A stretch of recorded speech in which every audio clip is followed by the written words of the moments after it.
During a party game, my ex-girlfriend looked across the circle, held my gaze, and said, "I dare you to kiss me." Everyone went quiet. Not the polite kind of quiet, either. This was the kind where 12 adults suddenly became fascinated by the same disaster and didn't want to scare it away. Natalie Pierce sat 3 feet from me on the rug, one knee tucked beneath her, wearing dark jeans and a soft blue blouse, with the sleeves rolled to her elbows. Her brown hair was shorter than I remembered. Her eyes weren't. Those were still capable of finding every part of me I'd failed to lock down. "Natalie," our friend Brooke warned softly. "What?" Natalie asked without looking away from me. "It's a dare." There were several problems with that sentence. The biggest was that Natalie and I hadn't spoken in 8 months. The second was that I still knew exactly how she kissed. And the third was that, judging by the slight tremble in her fingers around her wine glass, this wasn't a joke. My name is Owen Bennett. I was 26 years old that night, and I made my living recording other people saying what they meant. Podcasts, commercials, audiobooks, anything that required a microphone and a soundproof room. In my personal life, I had somehow developed the opposite skill. I could take a feeling, bury it beneath reasonable explanations, and make silence sound almost noble. That was how I'd lost Natalie. 11 minutes before her dare, I'd been in Brooke and Camden's kitchen, opening a bottle of ginger ale and pretending my ex-girlfriend wasn't standing 10 feet away. It was Camden's birthday. He and Brooke had invited a dozen friends to their apartment, the same third-floor walk-up where Natalie and I had once spent an entire Sunday helping them assemble a dining table backward. I'd known she might be there. That was what I told myself anyway. In reality, I'd spent 40 minutes choosing a shirt that said I was doing well without looking like I wanted anyone to notice I was doing well. Then Natalie arrived, and every button felt dishonest. She stepped through the doorway carrying a bakery box and laughing at something Brooke had said. When she saw me by the kitchen island, her smile faltered for half a second. Then it came back smaller. "Hi, Owen." 2 words. Perfectly ordinary. My entire body reacted like someone had struck a tuning fork against my ribs. "Hey, Nat." Her eyes dropped briefly to my shirt. "You still wear blue when you're nervous." I glanced down. "You still open with an accusation." "It's an observation." "From 8 months and 10 feet away?" 9 feet, she said. "Approximately." There she was. Not the softened version I'd been carrying around in my head. The real Natalie, quick, exact, and just amused enough to make me want to earn the rest of her smile. She moved to the counter beside me and set down the box. Not across from me. Beside me. Close enough that I caught the faint citrus scent of her shampoo. "What did you bring?" I asked. "Lemon cake." "You hate lemon cake." "Camden loves it." "You once described lemon frosting as furniture polish with ambition." She looked at me then, and for one dangerous second, we were us again. "You remembered that?" I remembered everything. Instead, I twisted the cap off my bottle. It was a weirdly aggressive review. Her smile faded at the edges. "I wasn't sure you'd come tonight," she said. "I wasn't sure you were back." That landed between us more sharply than I intended. Natalie had left Chicago for Portland the previous summer after accepting an 8-month contract with a small design studio. She created illustrations and packaging art, the kind that made ordinary products feel as if someone had loved them into existence. It was the opportunity she'd wanted for years. I had wanted it for her, too. The problem was that I'd been helping my father recover from shoulder surgery while trying to keep my new recording business alive. I couldn't leave. Natalie didn't ask me to, and I didn't ask her to stay. We stood in my apartment on her last night, both of us trying so hard not to be selfish that we became cruel in the most polite way possible. Maybe distance would make things harder. Maybe we were already under too much pressure. Maybe a clean break was kinder. Neither of us said, "Fight for me," so we didn't. "I got back last week," she said. I waited, because surely there was another sentence coming. Something like, "I meant to call." There wasn't. "Welcome home," I said. Her jaw tightened. "Thank you." Camden walked into the kitchen carrying a stack of paper cards and the expression of a man about to make everyone regret loving him. Living room, he announced. Birthday requirement. What is that? I asked. A game Brooke bought. Brooke appeared behind him. It's not my fault.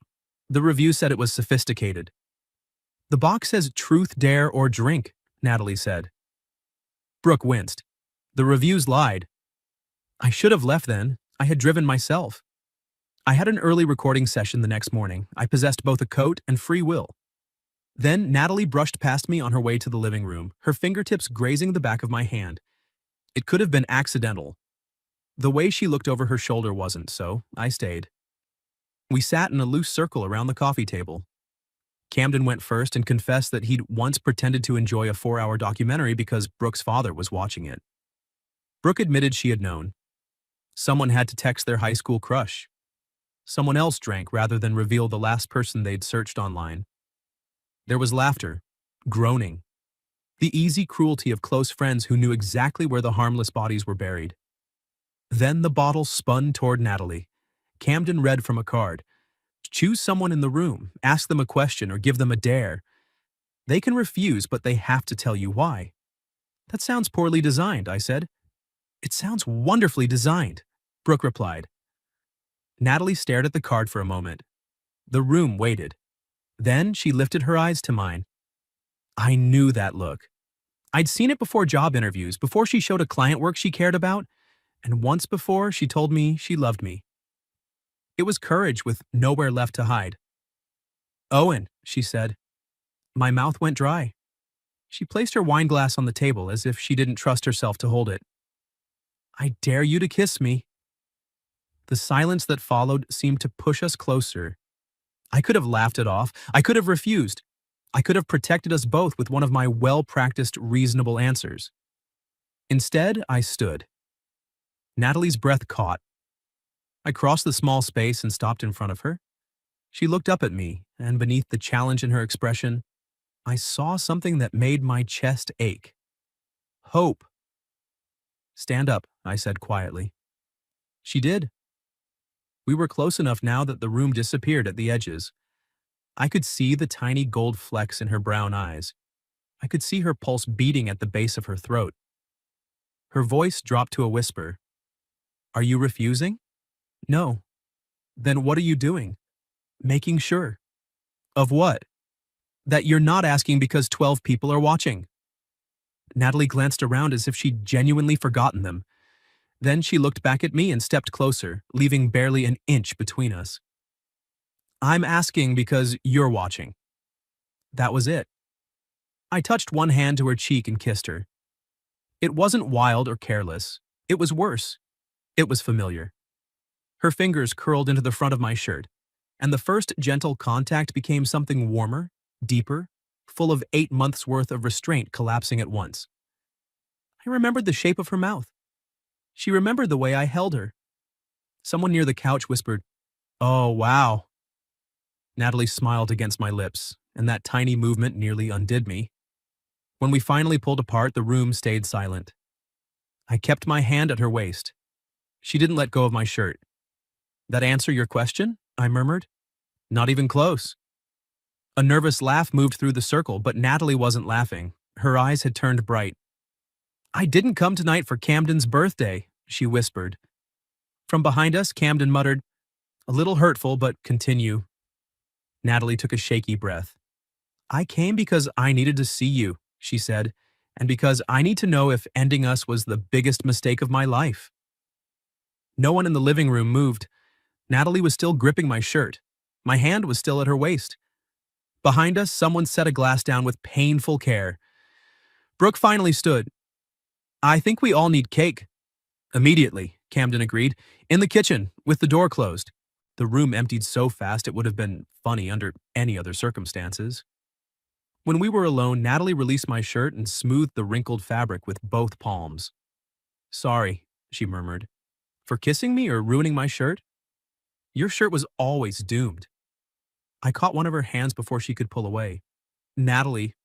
She went still. You can't kiss me like that, tell me our breakup might have been a mistake, and then apologize for wrinkles. I know. Do you?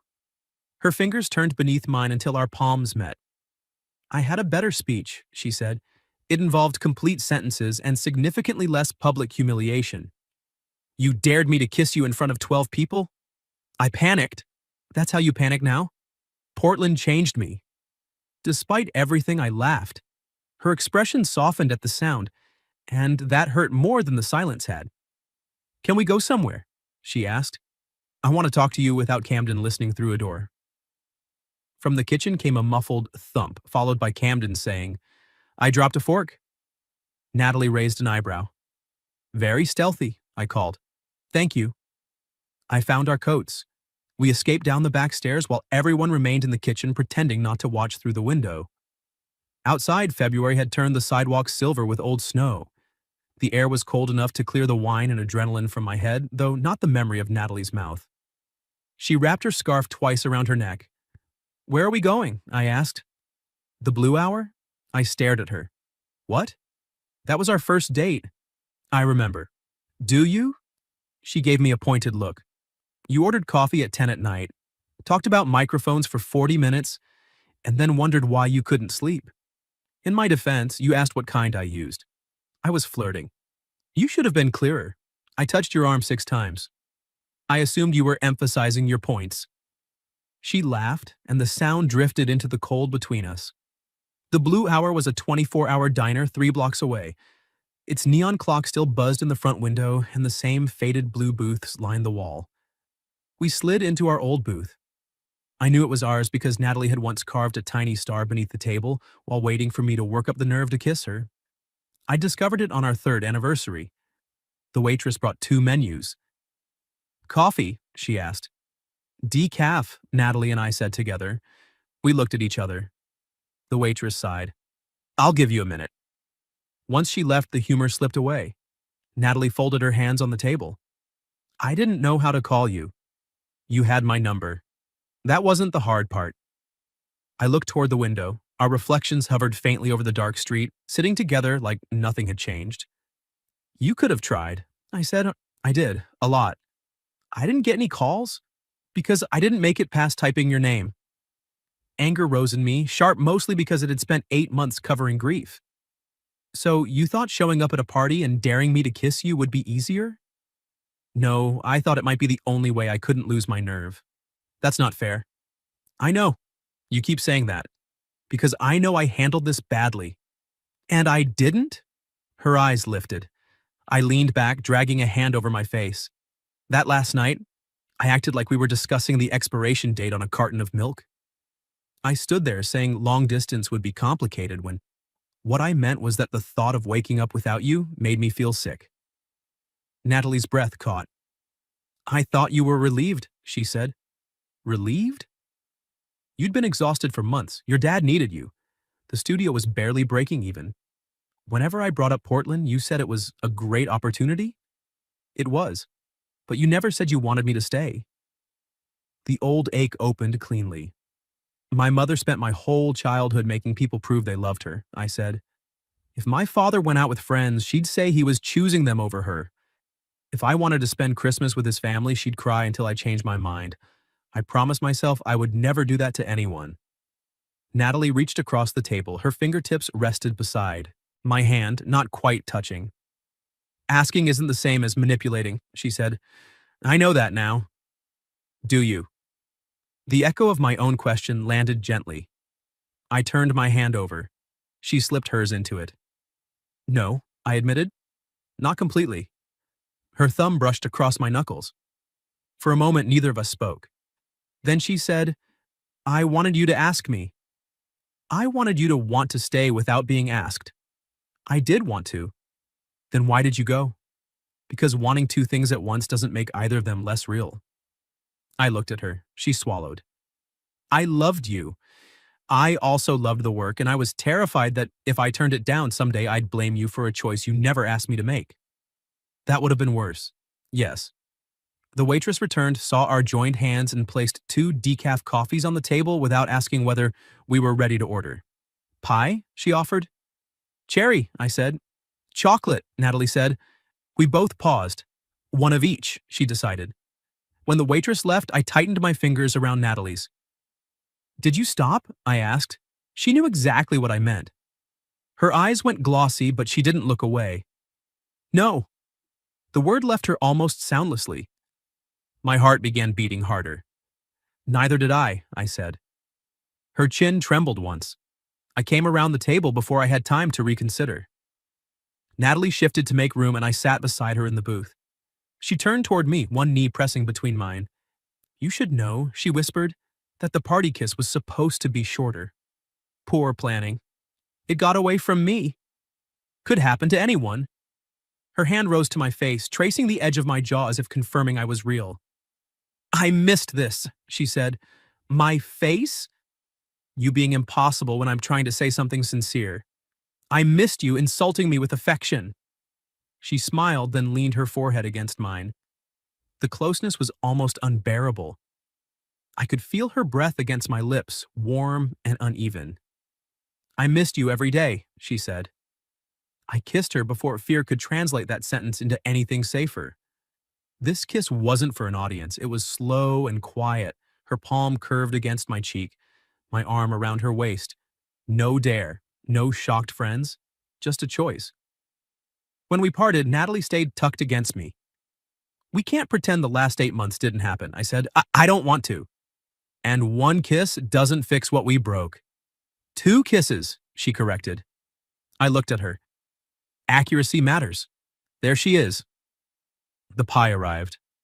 Natalie moved back to her side of the booth, but she kept one leg stretched beneath the table until her boot rested against mine. We traded bites like we used to. She stole most of my cherry filling. I took the chocolate crust she always left behind. It felt dangerously easy. That frightened me more than the hard parts. What happens now? I asked. Her spoon stopped halfway to her mouth. We talk, she said. We are talking. I mean, after tonight. Something in her expression changed. It was small, but I heard hesitation the way I heard a bad splice in an audio track. When do you go back? I asked. Natalie set down her spoon. I fly to Portland on Sunday. 4 days. I pulled my foot away from hers. You said you were back. I am. I came back. For a visit? My contract ended. The studio offered me a permanent position. The diner suddenly felt too bright. And you accepted? Not yet. But you're considering it. Yes. I stared at our half-eaten slices of pie. When did they need an answer? Monday morning. I let out a quiet, disbelieving laugh. So this is what? Research? No. You came here to find out whether I'm worth turning down Portland? I came because I couldn't make the decision without knowing if there was still an us to come home to. I slid out of the booth. Natalie caught my wrist. Owen, please. I looked down at her hand, then at her face. 8 months ago, I'd refused to ask her to stay because I was afraid love would become pressure. Now she was offering me 4 days to decide whether to ask. And the worst part was that I already knew what I wanted. I didn't leave. I wanted to. Walking away would have let me turn hurt into certainty, and certainty had always felt safer than asking another question. But Natalie was still holding my wrist. So I sat down. I'm not research, I said. I know. And I'm not going to audition against a job. I'm not asking you to. It feels like you are. She released me and pressed both hands around her coffee cup. I shouldn't have waited to tell you. No, you shouldn't have. I was afraid that if I led with Portland, we'd have the same conversation we had 8 months ago. We might. Then let's do it differently. I studied her face. How? By saying the parts that scare us. That sounds terrible. It does. And healthy. Disgusting, isn't it? A reluctant smile pulled at my mouth. Natalie leaned forward. The work there matters to me, so do you. I don't know what I'm choosing yet, but I didn't come back to make you responsible for my decision. Then what do you need from me? The truth. I stared down at our 2 slices of pie. The truth was embarrassingly simple. I want you to stay. She went very still. Every instinct I'd developed since childhood told me to soften it, to add conditions, to make sure she understood she didn't owe me anything. I forced myself to keep going. I want you in Chicago, I said. I want you showing up at my studio with lunch because you forgot I already ate. I want your shoes blocking my front door, and your terrible lemon reviews and Sunday mornings when you steal all the blankets. I did not steal them. You surrendered them. You wrapped yourself in a burrito. It was January. I want that, I said. I want you. But I don't want you staying if it means you wake up 6 months from now and hate what you gave up. Tears shone in her eyes. That, she whispered, is what I needed you to say before I left. I know. And I should have asked you to say it. I know. She reached across the table again. This time, I met her halfway. We left the diner after midnight. On the sidewalk, Natalie tucked herself against my side, and my arm went around her automatically. At her car, we stopped beneath the streetlight. Come home with me, she said. The invitation hit with enough force to make me forget the cold. Then she added, not like that. Oh, her mouth curved. You sound disappointed. I was trying to be respectful. You can be respectful and disappointed. I contain multitudes. She stepped closer and slid her hands beneath the open edges of my coat. I'm staying at my sister's place. She's out of town and I don't want tonight to end yet. I wanted to say yes. I wanted to follow her upstairs, sit on the couch we'd picked out together for her sister 3 years ago, and let familiarity carry us past every hard question. Instead, I covered her hands with mine. If I come up, we're going to stop talking. Her gaze dropped to my mouth. Probably. And I need to know we're not just remembering how good we were at the easy parts.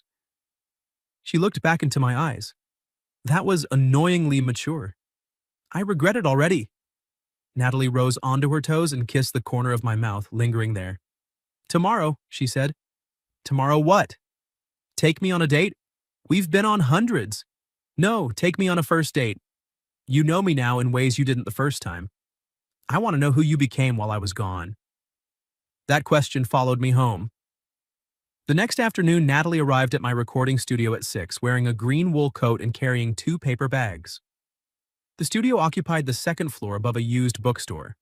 It consisted of a control room, 2 recording booths, and an office that still smelled faintly of the previous tenant's incense. She lifted the bags. Dinner. I already ate. Her smile broke wide. You missed me. Painfully.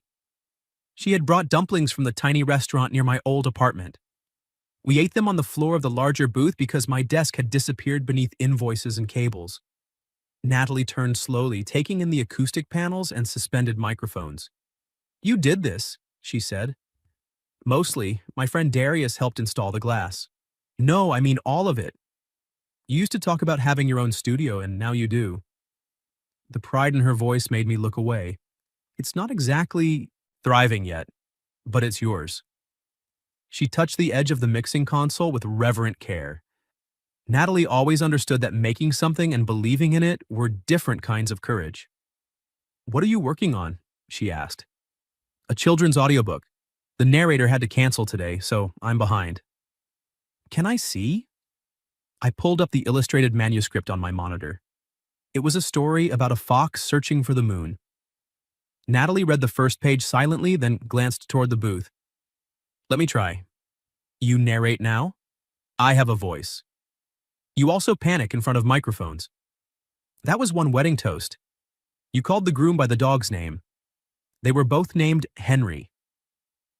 10 minutes later, she stood behind the glass wearing oversized headphones. I adjusted the microphone while she watched me through the window. Read from the highlighted line, I said into the talkback. She straightened dramatically. Felix searched every silver stream, but the moon was never there. I winced. Oh, why are you British? It felt literary. He's a fox from Wisconsin. I didn't read the character notes. She tried again, this time warm and soft. Her voice filled my headphones, and suddenly I could imagine children listening beneath blankets. When she finished the page, she looked at me through the glass. How was that? Beautiful. The teasing left her face. I wasn't talking about the recording anymore, and she knew it. I joined her in the booth. The space was built for one person, so when I closed the door, we stood nearly chest to chest. This seems professionally inappropriate, she said. You're not an employee. Good point. Her fingers found the front of my sweater. I brushed her hair behind one ear. I didn't date anyone seriously. The confession came out before I planned it. Natalie searched my face. Neither did I. Did you date casually? Are you asking as my audio engineer? As the man currently trying not to be jealous of hypothetical strangers? One dinner, she said. His name was Graham. He spent most of it explaining blockchain. I hate Graham. You'd have liked him. You both over-explain things when nervous. I do not. You once drew me a diagram of sound waves on a cocktail napkin. That was educational. She smiled, but it faded quickly. I went home and cried afterward, she said. Not because of him, because he walked me to my building and reached for my hand, and all I could think was that it wasn't yours. My thumb traced her cheek. I'm sorry. I'm not telling you so you'll be sorry. Why then? Because you asked for the truth. I kissed her. She leaned into me, pressing me gently back against the padded wall.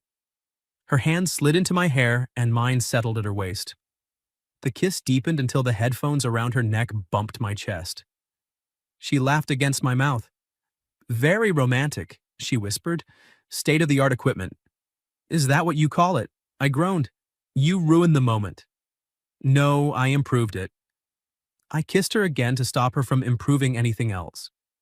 Later, we walked along the river with hot chocolate warming our hands. Downtown lights trembled across the black water. It felt like a date. Not a replay of an old one, a new one, built by two people who knew exactly how badly they could hurt each other. At the bridge, Natalie stopped. I want us back, she said. My heart kicked hard. Not because I'm lonely, not because being home is familiar. I want the life we had, but I want us to be braver inside it. I set my cup on the stone railing. If you take Portland, can you still want that? Yes. Long distance? If that's what we choose. I stepped close and took both her hands. Then I want us back too. I'm not promising I'll be good at the distance. I'm promising I won't use silence to make decisions for both of us. She exhaled shakily. That sounds like a relationship step. It is. Should we shake on it? I had something else in mind. She smiled and pulled me down to kiss her under the bridge lights. When we separated, she rested her head against my chest. For one whole minute, the future felt possible. Then she said, There's one more question we have to ask. I looked down at her. If I take the job, she said, would you ever consider moving to Portland? I had spent 8 months imagining how to ask Natalie to stay. It had never occurred to me that she might ask me to go. My first instinct was to say no. Not because I didn't love Natalie, because my father was in Chicago. My studio was in Chicago. Every client I'd fought to keep, every cable I'd run through the walls, every dollar I'd saved to turn 2 neglected rooms into a business, it was all here. Portland felt like a verdict against the life I'd built. Natalie watched me think. That bad? She asked. No. You made the face. What face? The one you made when I suggested painting your bedroom yellow. You called the color fermented sunshine. It was sophisticated. It was mustard. She smiled faintly, but her hands slipped from mine. I caught them again. I can't move now, I said. Her gaze dropped. But you asked if I would ever consider it. She looked up. I could consider it, I continued. I don't know what happens with the studio. I don't know whether my client list survives if I run part of it remotely. My dad's better, but I still handle things for him. I'm not asking you to pack tonight. I know. Do you? Apparently that's our favorite question now. Natalie stepped away and leaned against the bridge railing. I need to explain something without you hearing it as an ultimatum. I'll try. I don't need you to move for me. I need to know that when we imagine a future, I'm not the only person whose life can change shape. That landed harder than I wanted it to. She had always been the flexible one. When my father had surgery, Natalie rearranged client meetings to drive him to physical therapy. When I found the studio space, she spent 3 weekends painting walls and comparing insurance plans. Even before Portland, she had learned the architecture of my life and fitted herself around it. I joined her at the railing. You're right, she blinked. That was fast. I can argue if it would make you more comfortable. Give me a minute to enjoy it. I looked out over the river. When I picture stability, I picture staying still. Same city, same work, same people. Moving feels like losing. And to me, never moving feels like getting trapped. We're inconveniently well matched. The worst. I turned toward her. I don't know whether I can move to Portland, I said. But I can promise I'll seriously explore it. Not pretend to explore it while waiting for you to give up. Her shoulders loosened. And if the answer is no, she asked, then we figure out whether there's another city or two cities for a while or some version we haven't thought of yet. You'd do long distance? I'd hate long distance. That wasn't my question. Yes. I took a breath. I would do it. I would get on planes. I would schedule calls. I would tell you when I'm scared instead of pretending I'm busy. I'd choose you on purpose. Natalie's eyes filled. I touched her face. But I need that from you, too. You have it. Not yet. You haven't made your decision. She covered my hand with hers. I'm choosing us, she said. The job is a separate choice. I wanted to believe choices could stay that clean. Still, when she kissed me, I kissed her back. We stayed by the river until our drinks went cold. Then we walked to her sister's apartment hand in hand. This time, when Natalie asked me to come upstairs, I said yes. The apartment was dark except for the stove light. Natalie set her keys on the counter and suddenly we were both nervous. It was strange.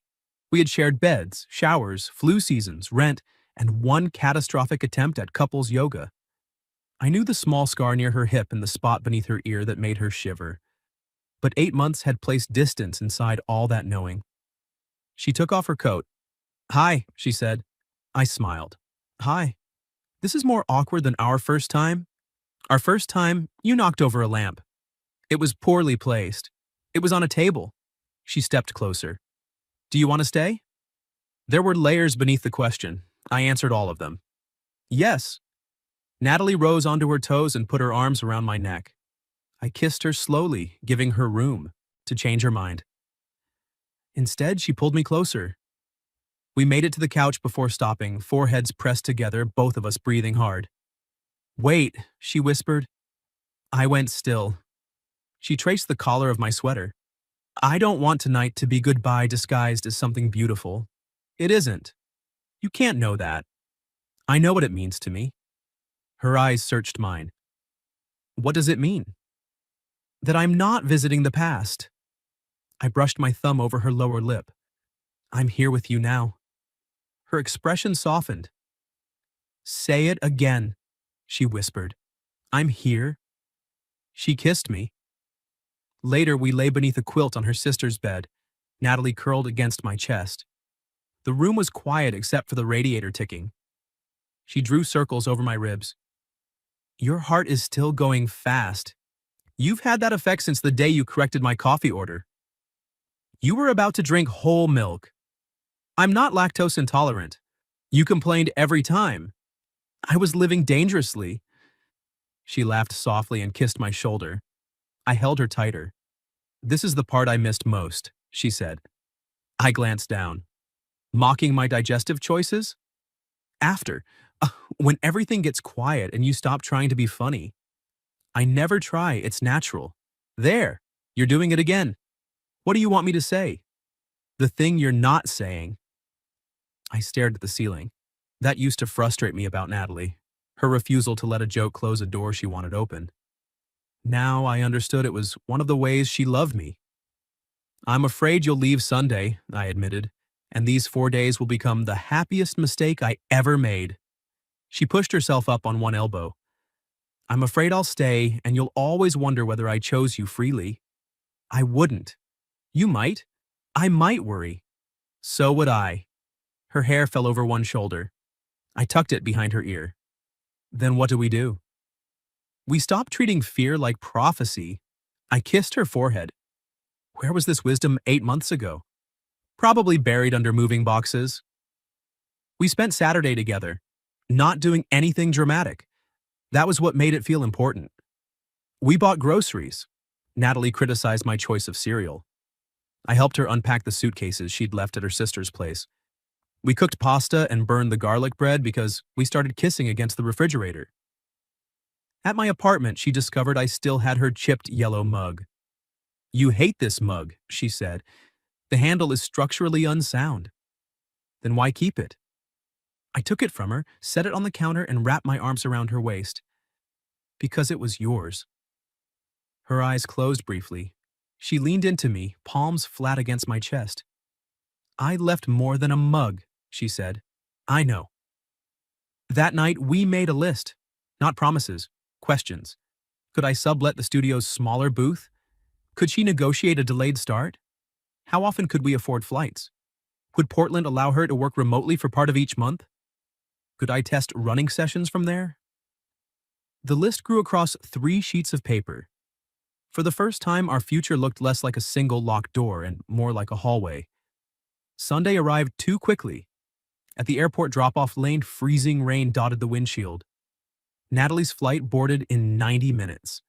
She sat beside me with her coat zipped and both hands folded around her phone. Neither of us moved. "I can park," I said. "I'll come inside." She shook her head. "If you do, I'll miss the flight." "Accidentally?" "No." The word hurt even though I understood it. She turned toward me. "I'm not flying back because I've chosen Portland," she said. "My things are there. I have to close the apartment and I owe them an answer in the morning." "I know." I meant what I said. "I'm choosing us." "I know. But that doesn't tell me what you're asking for." I frowned. We talked about long distance, about options. We did. We made a very practical list. "You love lists." "I do." Her voice trembled. "But you told me you wanted me to stay. I need to know if that was a confession or an actual request." My chest tightened. Outside, a horn sounded. A traffic officer waved for the line to move. Natalie reached for my hand. "Don't answer based on what you think is fair," she said. "Don't protect me from my own choice. Just tell me the truth." She held my gaze. "Owen, are you asking me to stay?" "Yes," I said. Natalie's fingers tightened around mine. "I'm asking you to stay in Chicago. I'm asking you to choose mornings in my apartment and your mug on my counter. I'm asking you to build a life with me." Her eyes filled, but I wasn't finished. "If your answer is no, I'm still asking you to choose us. I'll get on planes, I'll edit from Portland. I'll do all the difficult, inconvenient things I was too afraid to do before." The traffic officer knocked on my window. "You need to move," he called.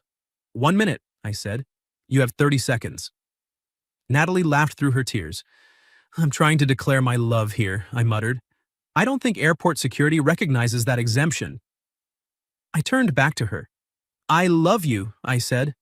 "I never stopped. I want you to stay, but I don't need you to make yourself smaller to prove you love me." A tear slipped down her cheek. I brushed it away. "That," she whispered, "is an actual answer. I've been practicing. It only took 8 months. I'm a slow learner." She unbuckled her seatbelt, leaned across the console, and kissed me. It was wet with tears and awkward because of the gear shift. I held the back of her neck and kissed her as if I could give her something to carry onto the plane. When she pulled away, she kept her forehead against mine. "I love you too," she said, "and I'm going to miss my flight if I don't go." "I know. Ask me one more time." My chest ached. "Stay." Natalie closed her eyes. "I can't," she whispered. "Not today." It hurt, but it didn't feel like rejection. She was going back to finish what she'd started. This time, neither of us was pretending that leaving meant letting go. She opened the door, then turned back. "Answer your phone tomorrow morning." "I will. Even if you're recording." "I'll ruin someone's audiobook." She smiled. "Good." Then she took her suitcase and walked toward the terminal. I stayed until the traffic officer knocked again. Monday morning, I sat alone in my studio with my phone on the mixing console. At 9:12, it rang. "Natalie?" "Hi." Her voice sounded strange, nervous, and breathless. "What did you decide?" "I said no to the permanent position." My heart leaped, then guilt caught it. "Nat, you didn't have to." "Let me finish." I shut my mouth. I told them I loved the work, but I wasn't willing to relocate permanently. Then I proposed a 6-month consulting contract. 2 weeks in Portland, 2 weeks remote each month while I finished the projects I started and trained their new team. And they said yes. I stood so quickly my chair rolled into the wall. They agreed? Apparently asking clearly for what you want sometimes works. That sounds suspiciously healthy. I hated every second. I laughed, pressing the phone tighter to my ear. So you're coming home? My return flight is Friday. 4 days? Yes. That's inconsiderate. You survived 8 months. Poorly. Her voice softened. I know. I looked through the studio glass at the empty booth where she'd read about Felix the Fox. What happens after 6 months? I asked. I don't know. I might keep consulting.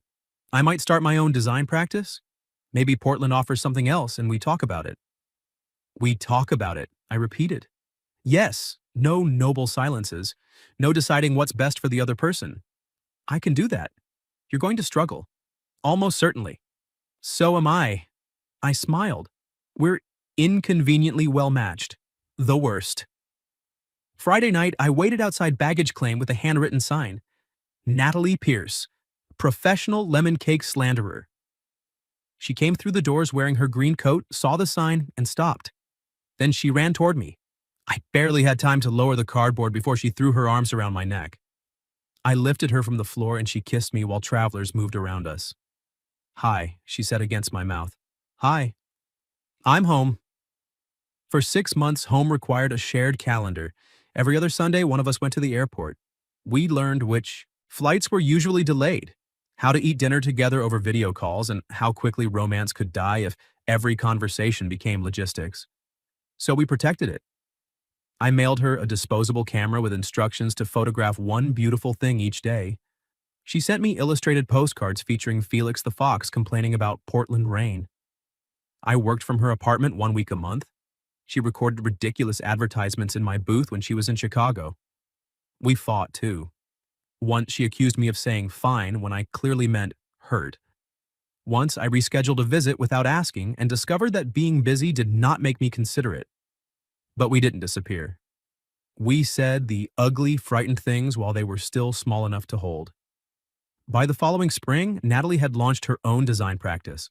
The Portland studio became her first major client, but Chicago was home. I kept my studio and built a remote editing setup in our second bedroom. It meant surrendering the office I'd imagined, but Natalie gave up half her workroom so I could have a proper sound booth. Our future bent in both directions. A year after the birthday party, Brooke and Camden got married. At the reception, Camden placed a familiar box on our table. Absolutely not, I said. Brooke grinned. It's tradition. Natalie drew a card. Choose someone, she read, and give them a dare. The people at our table began laughing before she even turned toward me.